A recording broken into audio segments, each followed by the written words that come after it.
Okay, just don't. I don't want to record without approval, especially when the turn. Okay. So let me go ahead and get this going. So we go to SkyeBrowse.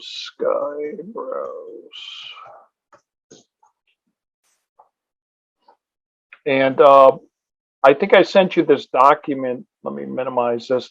I think I sent you this document about the accuracy. Our company actually did a QC study comparing this data to LiDAR, to Pix4D, which is probably the premier mapping for accident. Most cops are using Pix4D at this point because they're the big player. They got deeper pockets, better marketing budget, whatever. But this compares data from an actual scene that we mocked up here. It was a scene at night scene up in California. And the thing about it is we put very good ground control down. We had a professional surveyor company come out and lay this down so there could be no question about accuracy. And that all of our measuring points within the study are compared to that. So, this is the report from the LiDAR of, we're dealing 1/4 of an inch of accuracy, bundle error, so, it's a very, very, very good report if you ever want to review it. It's kind of a boring read, but it's interesting if you like this type of thing from an evidence standpoint. So let me go back here. So I'm going to go to login. And I'm glad it remembered me. Okay.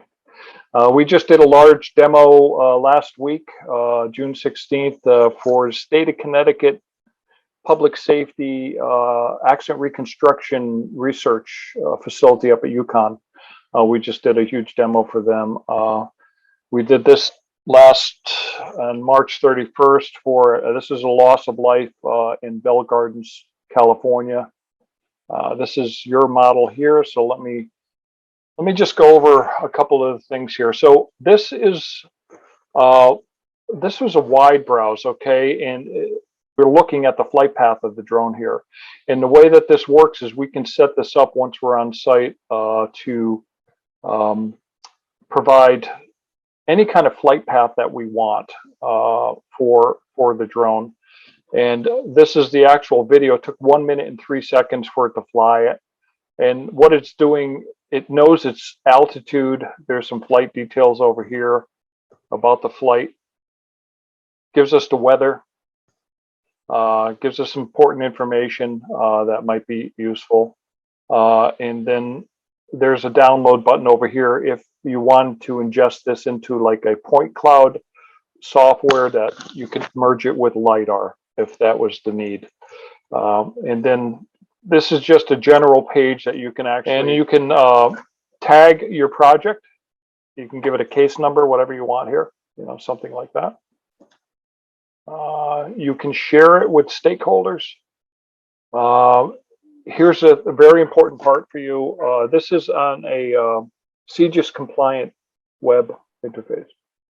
So all of the data is within the chain of command of the person who created the model, the pilot, in this case me, the pilot, and it's with anybody I want to share it with. So if I share it with others, I can share it to another SkyeBrowser.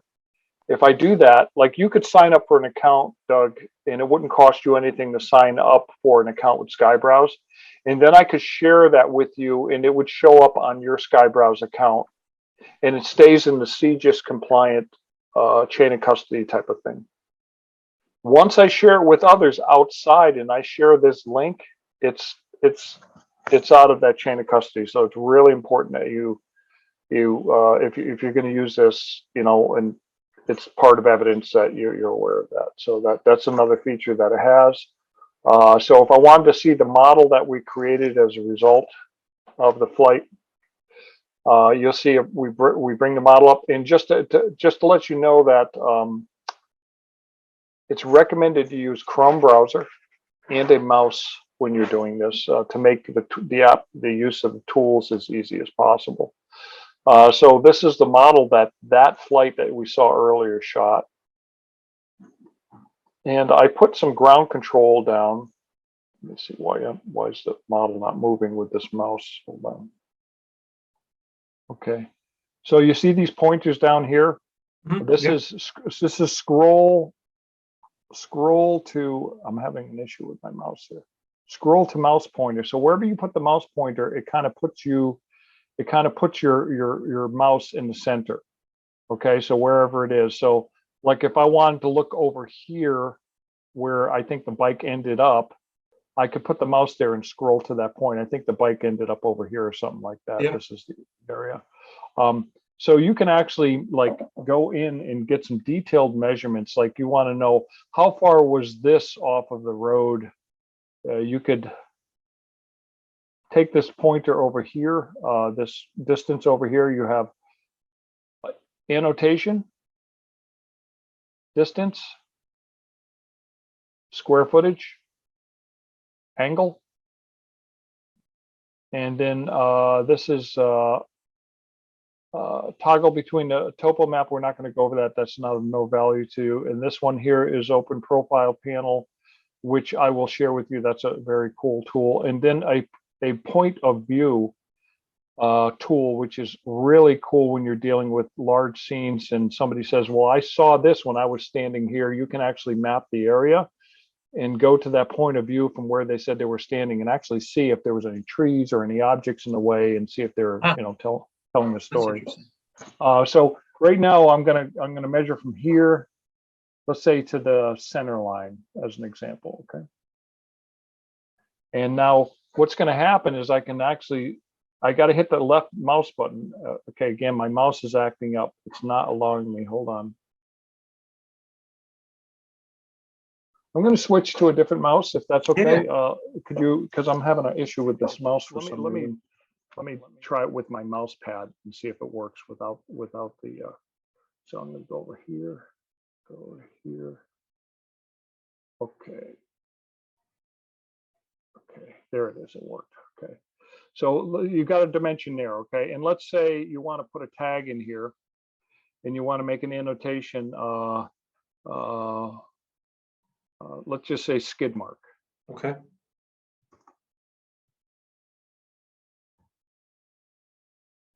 Okay, and then you could put that skid mark wherever you want. Okay. Okay. So there's your skid mark. And then let's say you wanted another annotation and you say impact area. Confirm. And then you could go and you could, let's say impact area was over there. All right. And then you could just go in there and you could like say, I'm a little concerned the way that the bike ended up in the way to the, to way it was to the roadway, and I want to measure that angle. So you go into the angle tool and you say, okay, the bike, let's say the bike ended here and it was this much at an angle to the center of the road.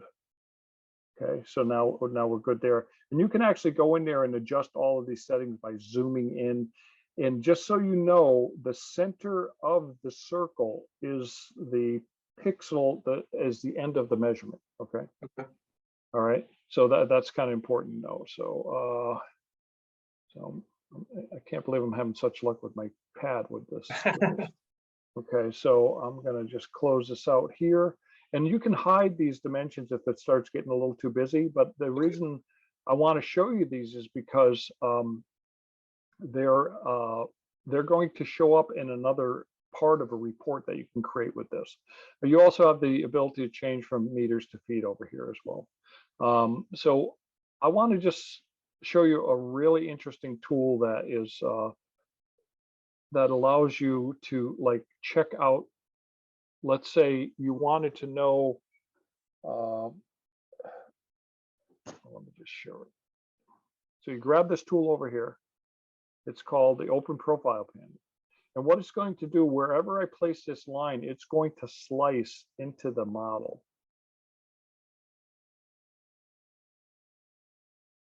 And it's going to create a side view of the entire area. You see the bouncing ball there, the colorful ball? This is where the center of the road is right here. But as if you wanted to, and you want to change this, you can actually take and drag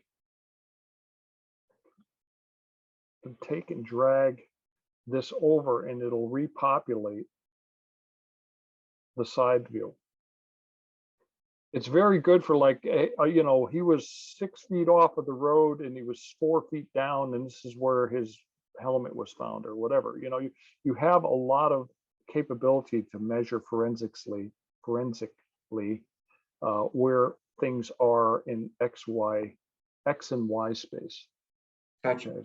It's kind of cool. Actually, it gives you Z space too, because it does give you elevation relative to where the drone took off from. Okay, so that's how that works. And I'm going to go ahead and close that one out. And then another tool is, like, we can actually go in and pan around. And there's another tool here that allows you to clip any part of the model. This is very useful when you want to isolate, let's say, where a vehicle was or is, and you can take that vehicle. Let me show you how this works. See how it says highlight inside or outside? Yeah. So I just sliced that whole section right out. So let's say this was where his bike was, and I think it was where his bike was. Okay. You can actually highlight this area, and you could show the grade of the road. It's very, very accurate, within an inch or so, maybe a little better depending on the drone we're using. So it's got a lot of capabilities. You can also cut things out of the scene.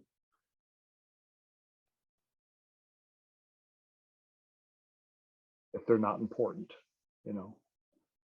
Now, it does not mess with the final raw data at all. Your data is still there. It's just you can add this. So let's say it was inside, and you want to screenshot that.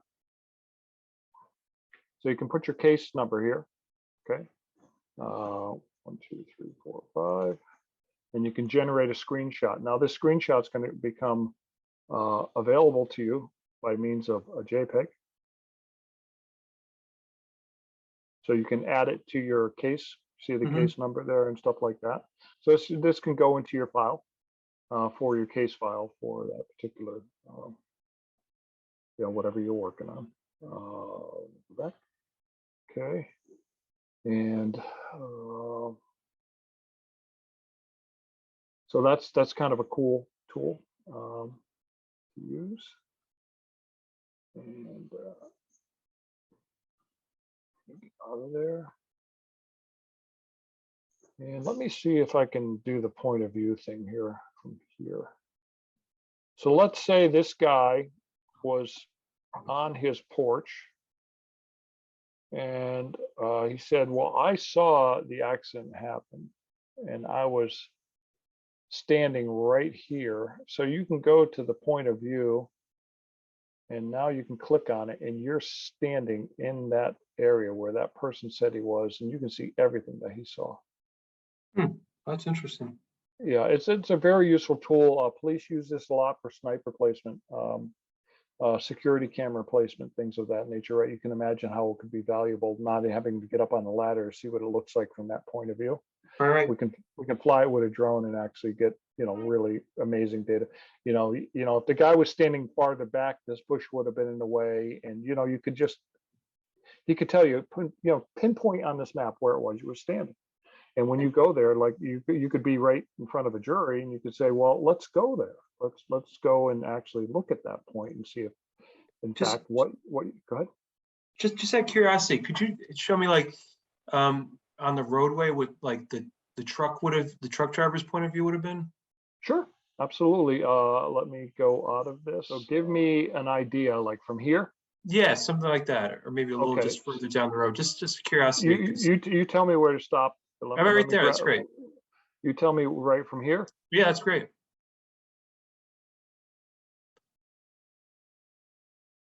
Okay, so again, I was put on the pavement. So let's say the truck driver would have been here. You know, let's say he would have been like, so again, here's the thing, I can't click anywhere where there's no pixel.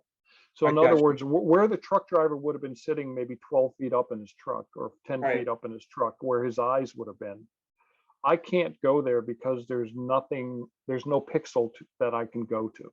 Gotcha. I can get a rough idea of maybe, what he was looking, what he could see from here, of where we get our perspective view from.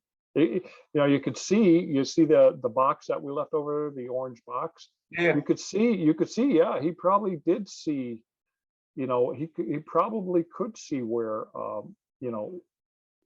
around that corner. So I'm gonna zoom out. I'm gonna try to go up and look at this. So he couldn't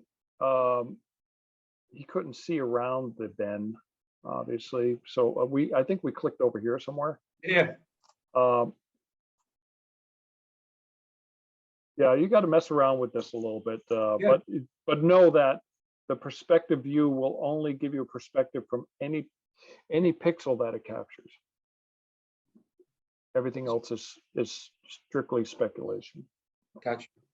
Now you can measure also a distance from let's say here to where the bike was rounding the corner. Okay. That Yep. type of thing. Let me show the measurements. 344.39 feet. There's an example. Okay. So what happens once you put all your markers down and you've created your evidentiary points and notations and impact, all of your notes and annotations, like let's put another notation here, truck,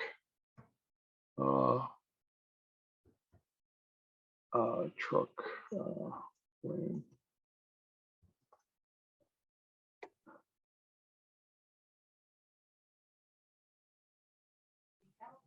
Okay, so now we got the truck lane here. He was heading in this direction, right? Right. And then we'll add another one. We'll say bike lane.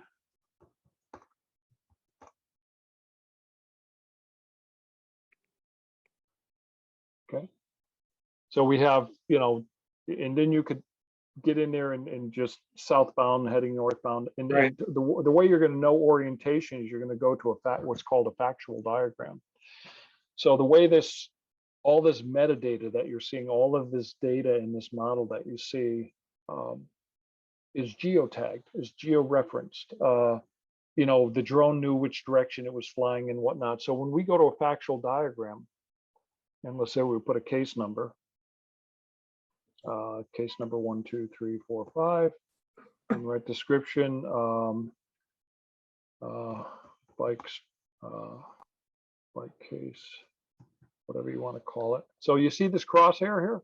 Yep. So if I put it where the bike was, and what this is going to do is I'm saying from this reference point here, I want to know what is going on. So what I'm doing is I'm generating a report right now. And this report comes out in a PDF format. And it gives me true north on the document as I'm looking at it. And all of those references that I made give me all of the coordinates, X, Y, and Z coordinates from where I put those markers. This is extremely helpful when it comes to actually measuring and understanding where things geographically landed or ended up. Impact area shows you the X and Y coordinate relative to the reference point that we put down on that. You remember the crosshair we put down? Yep. So everything's relative to that point. That's really interesting. And it calculates it all in the back end.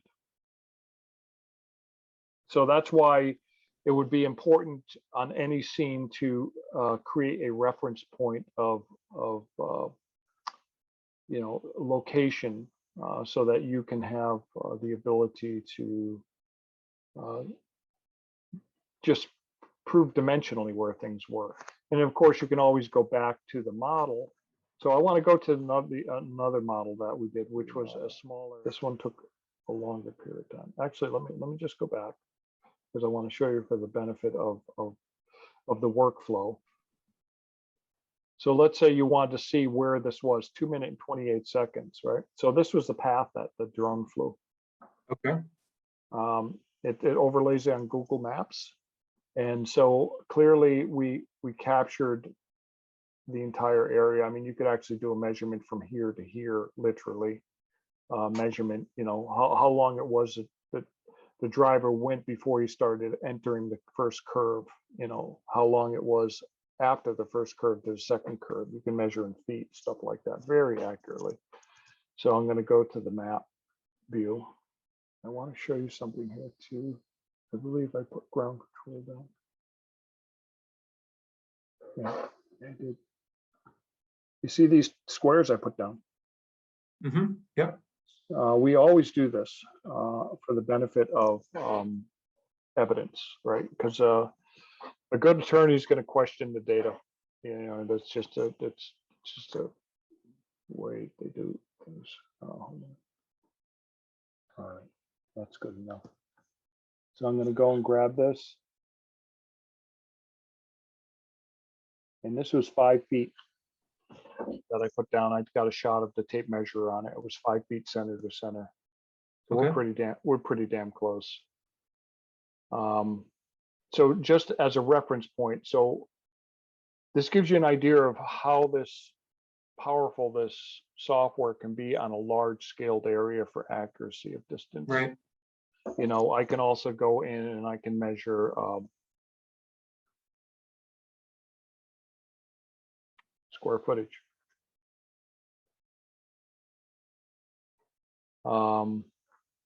If I wanted to see what the highest points in the scene were, I can go to this view and it shows me by color elevation. May or may not be useful, I don't know. So that's pretty much it. That's really awesome. Thank you very much for taking the time. Yeah, Now, I got your name from Judge Riley. Do you know Judge Riley, or does someone know you? Who knows so the way it worked was Michael Carlo went to school with Judge Riley. Michael Okay. Carlo is now working for Eversource. He's a pilot for them. He's working on their pilot program up at Eversource, flying power lines. And Michael worked for Airborne Works as a salesperson for a while. Okay. Michael and I are really good friends. Oh, okay. And so that's how that happened. Then yesterday I spoke with Katie from the Trial Attorney Association. That you guys are having a golf-a-thon or something going on here real soon or something. Yeah. Yeah, so I put my name in with her. I just sent her my information yesterday as well. So I'm interested in, you know, educating attorneys as to how this technology could be leveraged, you know, for any of your cases that may need, you know, just keep in mind that we are limited. If an accident happens under a bridge, this is not the solution to use, right? Because I can't fly a drone under there. Well, I'll tell you, I thought it was very impressive, and so did the insurance company, because our case settled within days of me sending your video over to them, because it really showed how reckless their driver was to try to go around and move into this other lane in this blind curve, and it really kind of illustrated how dumb it was what he did. And I was going to suggest to you that you do talk to the Trial Lawyers Association, because we've got like 1,500 members, and it's all people who do accident cases. I think it would be very useful to a lot of the members if they saw your product, especially this stuff might be a little too deep in the woods for them, but even just like the simple video stuff is really great. It's really, really helpful. So even the video that we shot to make this was a huge loss we did for an insurance company in Newport, Rhode Island. This yacht right here was owned by one of the owners, Anheuser-Busch. Mm-hmm. And when it caught fire, this was an ancillary damage. So it was a huge $30 million lawsuit. This is like huge. So we went in with LiDAR and with drones, and we mapped this for them. So when it comes to forensics, insurance, you know, that's a space we're in. I would be more than happy to, you know, share with anybody, you know, how this technology might I need to understand what they're trying to get for a deliverable. That's kind of like why I did a bunch of questions with you Mhm. before we even flew the mission, Yeah. so I could understand completely. And now what you're seeing is a drone flying autonomously. It's doing it all by itself and capturing. It's not good over water. Okay, water's not a good thing because there's nothing to reference. Everything looks the same, so the videogrammetry can't grab the information. But this is just one example of what we can do for helping um, insurance companies or litigants resolve issues. One last model I want to share with you Yeah. is the one where we actually did that mock. Uh, okay, this is a huge fire in New Jersey we did for another insurance company. This is the actual that data I showed you for the QC off of SkyeBrowse. Yeah. This is the actual mission that we shot in Oceanside, California. We mocked this up at night, and um, this was a 2 minute and 2 second flight, and the amount of data that we captured in such a short time was it's kind of mind blowing. Just I, I I just still can't believe this technology is available. And just so you know, the better the camera on the drone, the better the data is going to be, because the closer we fly to the ground, the more compact the pixels are, right? I mean, you can even see the cracks in the pavement with this thing. You know what I'm saying? Like, Right. it's just amazing. Wow. So yeah, if there's anything I can do, I'll send you a copy of this training Cool. video, and then if there's anything we can do as a company, we are based in Connecticut. We're going to be relocating to Greensboro, North Carolina here in a couple of months, but I travel the country and educate people on this technology. Would you still be doing work here in Connecticut? Oh yeah, Okay. yeah, absolutely. All right. That's awesome, Mark. Well, thank you so much. I'm glad you were in touch with Katie. She's a home run, and I think it's good for you to get your product out in front of the travelers. Yeah. I mean, our services. I mean, I think it adds value to what you all do. And For sure. a quote that I heard, it said, riddles have a common denominator. They can all be solved with a secret sauce, and the secret sauce is the truth. And measurements are truth. You just can't argue with. You can't argue like that. The curve.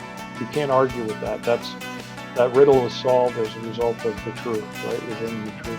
So. Gotcha. All right. Well, thank you so much for all your time today. It's really informative. Thank you very much. All right. Have a good weekend. Have a nice day. Take care, Mark. Bye-bye. Your business. I appreciate it.